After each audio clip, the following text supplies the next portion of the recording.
Now, meanwhile in Chicago, President Biden today met with Mayor Lori Lightfoot to discuss the city's epidemic of gun violence. This was after 100 people were shot in Chicago over the 4th of July weekend. We're told the mayor asked the president for help cleaning up the mess. It all comes just days after this 20-year-old college student was struck by a stray bullet and paralyzed while sitting in a subway car on the way home from an internship.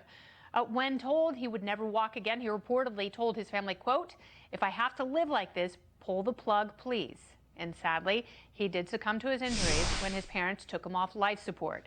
Will stories like that finally force some action? Let's meet tonight's party panel. We've got conservative strategist, human events contributor, and Right Turn Strategies president Chris Barron is here, along with Democrat strategist, radio host, and Fox News contributor, the one and only Leslie Marshall, and 2020 Libertarian Party vice presidential candidate who knows what's going to happen in 2024. Only he does. It's Spike Cohen. Welcome, everyone. Howdy, Kennedy. Woo!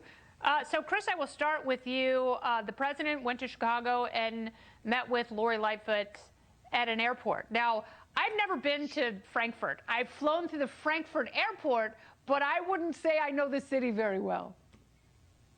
Yeah, I mean, I think it's funny that the president met with Lori Lightfoot in like the safest place possible, like at Chicago airport, rather than actually going to the crime-ridden cesspools that make up a lot of Chicago. And I think it's interesting here that we've got this culture of nobody on the left wanting to take responsibility. Democrats have run the city of Chicago for decades. They control both of the houses of the legislature in Illinois. They control the governor's mansion. And yet somehow they need somebody to step in and do something. I've got a solution for them.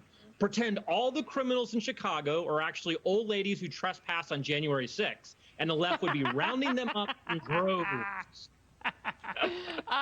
So, Leslie, let's talk a little bit about the violence in Chicago, because it's not just gun violence. It's people who don't really have respect for human life and basic decency. So how do you tackle that? Well, to the point, I think they are rounding up the little old ladies. No, I'm just joking. But in Chicago, between the year 2000 and 2020, they actually had a decrease in crime and in gun violence, all under Democrats. And because everybody wants to blame the Democrats for this. But let's look at the facts. The facts are the two areas, and I lived in Chicago 4 years, love it, great city. It's a beautiful city. And then and now, it had pockets where it wasn't as... Well, no, I still think Chicago's a good city, and San Francisco as well. But it has pockets of places that had higher crime, and specifically higher crime that is committed by guns, homicides, like on the south side or the west side. These areas also have higher unemployment, higher poverty.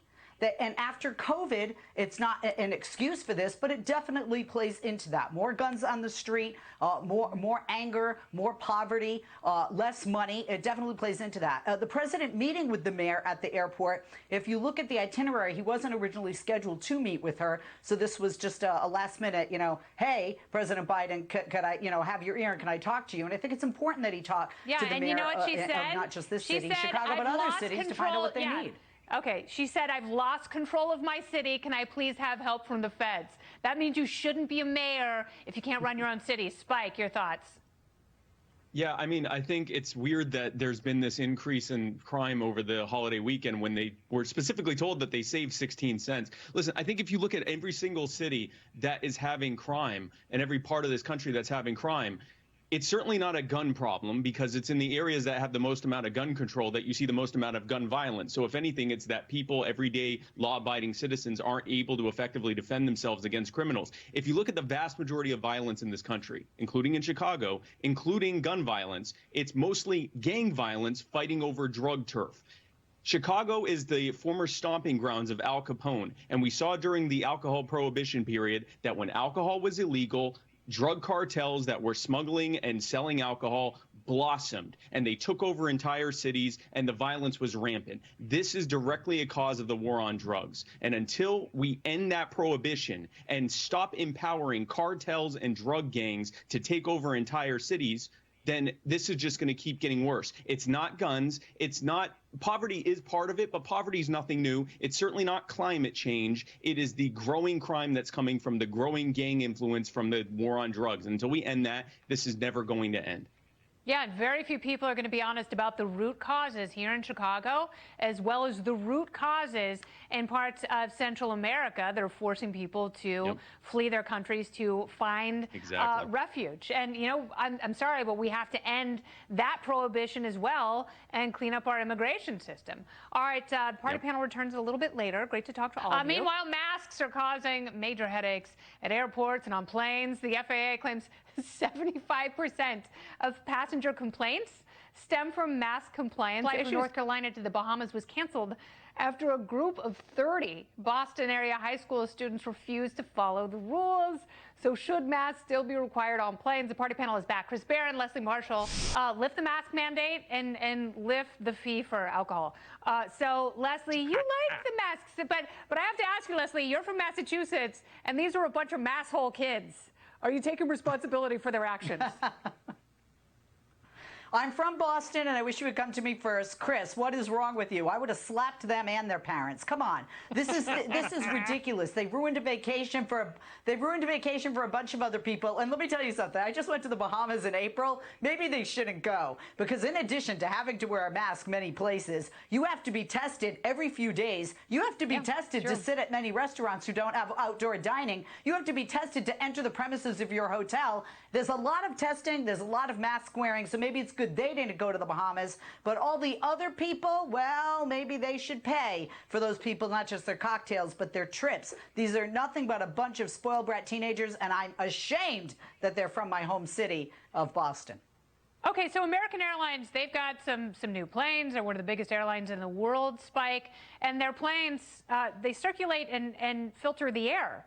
So why are we still wearing masks on planes? Yeah, on a modern airliner, it's something like every 1 to 3 minutes that all of the air in the cabin is completely circulated and put through multiple HEPA filters. It's the cleanest air you're going to have. And as someone who I've been on, I think, 200 flights in the last year, I've seen how this is being applied. People aren't even wearing them properly half the time. People are falling asleep. They're half hanging off. People are routinely taking them off to eat and to drink. It doesn't work. It's not helping anything. The mask mandates are stupid. They should get rid of them. With that said, and as someone who I routinely violated lockdown orders last year campaigning, I believe in civil disobedience. There's good civil disobedience and there's stupid civil disobedience. If you refuse to wear a mask on a plane, then all that's going to happen is they're going to kick you off the plane, put you on a list of people who can't ever fly again, and also, or at least not on their airline. And then also everyone that was going to fly there is at the very least delayed or possibly has their flight canceled. There are many ways to be civilly disobedient in the face of, tyrannical overreach by government. This ain't one of them. It's not going to help anything. It's just going to make it so you can't fly in the future. Exactly. That is such a good point. Yes, there is a time and place for rabble-rousing, but not on my flight, you little bastards. We did have one woman who was frog marched off a plane recently because she was squawking about her mask, and then she told the police, "I'm wearing one now." It's like, nah, it doesn't count. All right, thanks, party panel. Great to see you all. Love to love you. Thank you, Kennedy. Thanks.